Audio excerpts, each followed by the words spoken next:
Hi. We are. You're very beautiful. As are you. Okay. Desire, for me, feels sometimes complicated. I'm aware that I have a really strong pull, like a gumball machine. If I want the blue one and then I see the orange one, I'll get both. I'm aware of that. I help others through one of my skill sets do that for themselves. But when it comes to me... So what you're saying, we're going to be very brief here. Yes, please. So what you're saying here is that you have a strong power of focus, which often pays off. Often. But what's in my real dreams, my real vortex, my depth, it's really big, and that doesn't... So you're saying that you have desires that are deeper, that you're not allowing as much as the desires that are shallower? Yeah, and I don't know why. I don't know why I don't allow the resplendence, the real big picture. Well, here's the reason. It's easy for us to tell you this. In an action-oriented world, the more effort, the more gain. You have taught yourself the more pain, the more gain. And the reason for that is because most people are offering most action in a vibrational state of resistance. We talked about that already here today. They're not tending to their vibration, so they're not in the flow of that, so they're not in the receptive mode, and so then they try to compensate for that through a lot of action. And that gives you the distorted, flawed premise that says, if I'm not working hard and if I'm not suffering, then I'm not making any gain. But look at it this way. The things that you're not worried about are happening. The things that you are worried about are not happening. The train analogy really applies. I want it, but. I want it, but. The best story that we have ever experienced through Esther, and again, you can roll your eyes because you've heard it incessantly from us, but Esther was allowing us to do a telephone conversation years ago with a woman who really didn't want to learn how to be a deliberate creator. She really wanted a fortune telling. And we weren't giving her a fortune telling, and she wasn't enjoying our trying to teach her how to create her own reality. And so everything that she said she wanted, she had many, many engines in opposition to it, and she was getting nowhere. She wasn't hearing us. She wasn't having any of us.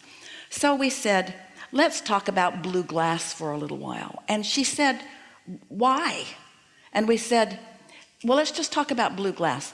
Envision blue glass in different shapes, different densities. Some of it you can see through, some of it you can't. She didn't enjoy the conversation at all, but we stuck with it for about a minute and a half. Then we said, let's talk about butterflies. Again, she thought it was ridiculous. She's getting ready to hang up the telephone. We're talking to her about butterflies, the varieties of them, the beauty of them, the size of the wings of them. Again, she's having none of it. And then we said, let's talk about feathers. She wasn't having any of that either. And then ultimately, she was gone in disappointment and disgust with our inability to give her what she wanted. And Esther hung up the telephone and forgot about all of it. And Jerry was not in the room. He had not heard the conversation. They were in California at the time, in La Jolla, and they were on their way to George's for lunch. And as they parked in front of the beautiful big Valencia hotel, Esther got out of the car and she saw this store, and she said to Jerry, let's go in here. And Jerry is saying, George's is that way. And Esther's saying, just for a minute, come with me. And she literally dragged Jerry into the store, which was not an unusual experience for him. But she felt so strong about it. And when they got into the store, it was a very narrow storefront, but a very deep store. And they went back. And on the back wall was a wall of blue glass. Ceiling to floor, wall to wall, every imaginable color, shade, density, objects of blue glass, art, all pieces of art, sculptures. And none of it is appealing to either one of them. And Esther is not even making the association.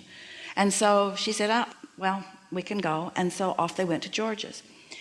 They finished their lunch in about an hour, and now they're walking down to the cove, and they're walking across this stretch of grass. If you've been there, it is so beautiful. And as they're walking across this lawn, they were surrounded by a flurry of butterflies that was so dense they had to stop talking to not eat them. And they're laughing. It was really an unusual experience, and still Esther is not making the association at all. And then a little boy came across the way, and Jerry said, he looks like he's coming to you, like he knows you. And Esther said, I know. And he came running up to Esther and handed her a feather. And then Esther remembered, oh my God, she said, Abraham was talking about blue glass and butterflies and feathers. And we say, when you have these subjects on your mind that hold no resistance whatsoever, the universe can yield them to you all at once in such dramatic fashion that you will feel the blessedness of your being. But when you have a subject that you have been focused upon hard and been working at hard, so that you have a desire and resistance that is equal, then even though the universe is yielding, the universe is giving you impulse, the universe is showing you right where things are, because this is always true. Your inner being knows exactly where you stand in relationship to everything you want, and is calling you along your path of least resistance to it. And so the only answer is to stop thinking so hard, stop trying so hard, stop efforting so hard, and therefore putting resistance on your own path. It's time for you to say, okay, Abraham said there's step 1, step 2, step 3, step 4, step 5, step 1, 2, 3, 1, 2, 3, 1, 2, 3. I've done 1, 2's done for me, 3, that's my step.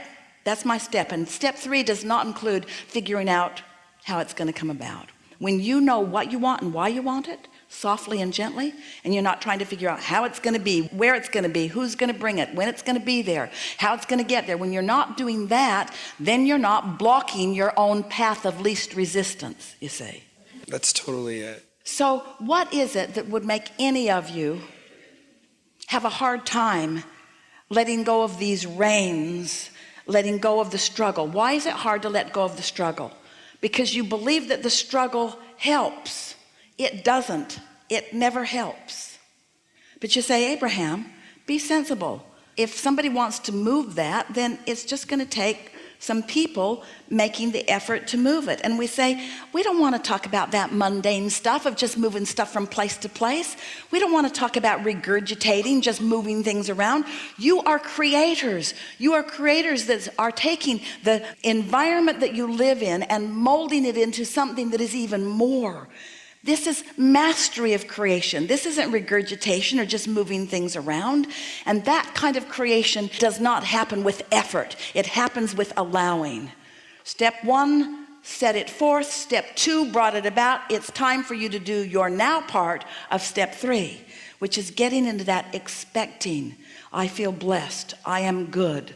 I deserve this. It's my time. It's time for you to cash in your vibrational chips and experience the thrill of your thoughts evolving in your own mind, because it's that sweet spot that makes you want everything that you want. You've heard others say, and you've heard us say it too, it's the process, it's the process, it's the process. Well, it's the alignment, it's the alignment, it's the feeling of the energy, it's the flow, it's the creative flow.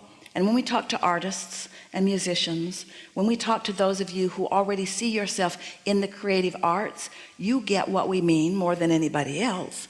Or a scientist that got an idea for a breakthrough, or an inventor that suddenly knew exactly what the world wanted or how to go about it. It's those thought breakthroughs that are the sweet spots of life. And once you get there, and here's the most important thing that we want to tell you. The work's already done, because sifting took a lot of time, and you've done it. And creating the vortex has been happening. You've done it. It's done. It's done. Now you just got to let it show itself to you. And that's what you were born to experience. You said, oh yeah, I'll sift and sort and I'll give birth. And we said, and we'll tend it and it'll be wonderful. And then you said, and then the good part comes. Then I will find a way to be in alignment with the pieces that I've put there. And as I'm in alignment, then I'll get to feel this powerful universal force working within my own mind. And I will feel that inspiration. I will know that impulse. I will know what to do. I will know where to be and when to be there. I will know what to say. I will know, and I will know that I'm on the path of it by the glorious way that I'm feeling while I'm pathing. I like that. Yeah. Well, we gave it to you with everything Esther's got. I felt that. direct proportion with the power of your asking. And so now, how else can we say it but just chill? Don't try so hard. Yeah. Let the blue glass and butterflies and feathers just come into your experience in the perfectly timed way that the universal forces can deliver them to you. Thank you. You reach the place where you'll discover that you barely thought about something. Oh, that would be nice if I knew about that. And then a person on an airplane sits next to you and gives you all of the pieces to that. And you say, oh, it is so remarkable. I was just talking about that yesterday or 10 minutes ago, and here you are. Those things are happening all the time to you. And they might as well happen to you about the things that you really care about. They might as well happen to you about the things that you are really passionate about, because they are the same. These universal forces, the law of attraction and your inner being, are not saying, oh, that's a harder one. We're going to have to gather a lot more cooperative components for that one. That's not what's going on. Where's your belief factor in relationship to your desire? That's the question. Where's your belief factor? And if you're not thinking about it, whatever your belief factor is, isn't in the way. Oh. Say that again. What's your belief factor in relationship to your desire? I want it, but I believe in opposition. But if you're not thinking about it, then your belief factor isn't hindering you. If you're not thinking about it, it doesn't matter what your belief factor is, because if you're not thinking about it, your belief factor isn't active. And if your belief factor isn't active, then your desire factor dominates. Hey, think about that. So what can I do to keep my resistant beliefs from messing up my desires? Distract yourself. Focus upon things that are easy to believe in. Focus upon things that are easy to know. Focus upon those who are easy to love. Focus upon the things that are easy to believe and easy to expect. Because you could have 100 things that you want and only one of them that you believe, and if you focus on the one that you believe, the other 99 have to come too. Or you could have 99 things that you do believe and one that you don't, and you could focus on the one that you don't believe, yet one that you're struggling, and you mess up the other 99. Because your valve's either open or it's not, depending on what you're giving your attention to right now. Helpful? Very. Yeah.